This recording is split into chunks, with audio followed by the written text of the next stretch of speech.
it's just the core of it is balance, really. When there is a balance in all the factors and all the parameters, environment, etc. So that is the core of really being mindful in wellness. Thank you.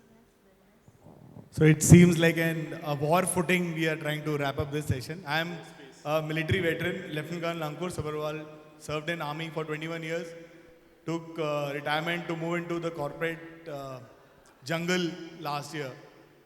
I'll just quote one anecdote. So by wellness, I understand you mean mental wellness and not physical wellness, because as an army, we generally have that physical wellness part. So there was a post that we were deployed at 15 or 1,000 feet. And one day I finally decided that we don't have much to do because we are just sitting there. So let me infuse mental wellness in my men. So I told them, okay, now let's everybody sit and meditate for 5 minutes.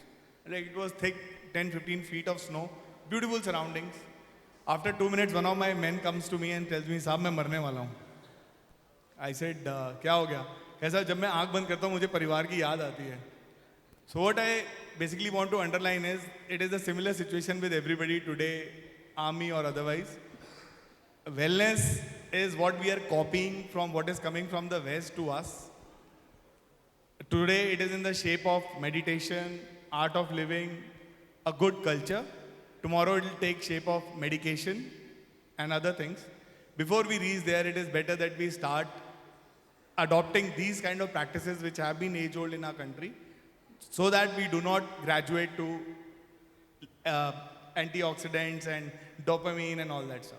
Thank you. Wellness? Are we going to have a second round or? We have exactly 2 minutes left. We have 2 minutes. Okay, wellness, so I can just share something that worked for us. Yeah, just give, what is your core issue? Yeah, sure. And one example. Sure. I work as CHRO in a SaaS tech platform, a startup which helps 50,000 restaurants across the world, 8 countries. I'm also a Bangalore police traffic warden, so that's why the mustache. Right, at least the guys on the road listen when I say stop. Right, so okay, now coming back, I think we have 1.5 minutes left. So, combined. Okay, so I have 8.5 seconds. Okay, so see, one of the biggest challenges we had was around, psychological wellness, because we have a very young workforce. Restaurants work all 24/7 almost, and we brought in an employee assistance program, which was basically a counseling support, and we had to remove the stigma from this. So, no level of saying it's good for you is actually going to help. So we saw it as a sales problem. It was actually selling the concept to people. So not only did we do overselling, but we also did a fair level of positioning of the solution.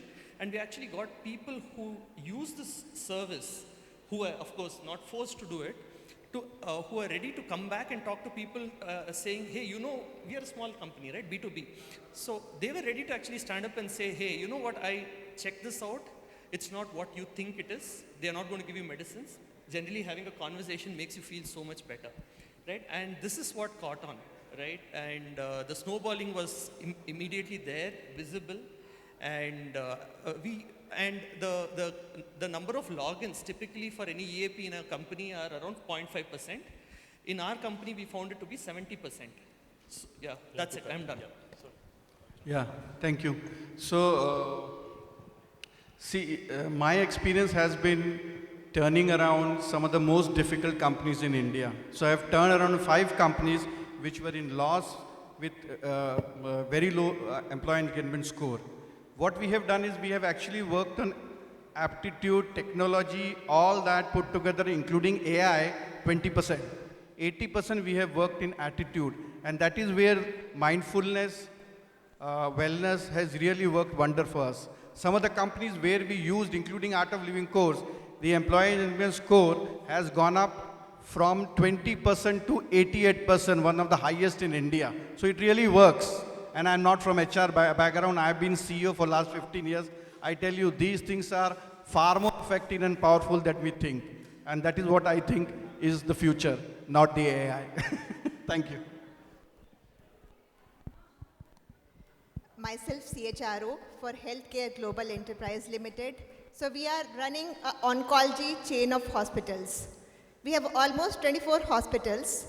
And when you talk about mindfulness in terms of providing wellness, emotional, physical, mental, I think that's the crux of whatever we do in our hospital.